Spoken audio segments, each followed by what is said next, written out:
emergency. For a more precise forecast for your specific location, go to www.weather.gov/grade.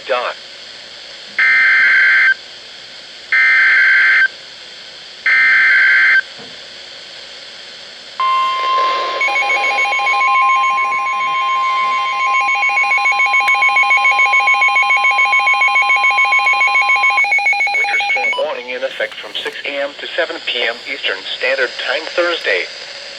The National Weather Service in Gray has issued a winter storm warning for heavy snow, which is in effect from 6 a.m. to 7 p.m. Eastern Standard Time Thursday.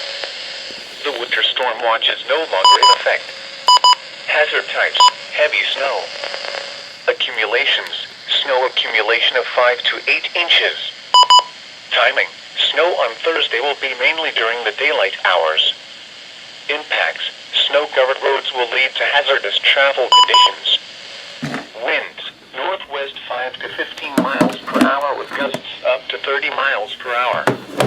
Temperatures: 11 to 25. A winter storm warning for heavy snow means severe winter weather conditions are expected or occurring. Significant amounts of snow are forecast that will make travel dangerous. Only travel in an emergency. If you must travel, keep an extra flashlight, food, and water in your vehicle in case of an emergency. For a more precise forecast for your specific location, go to www.weather.gov/grade.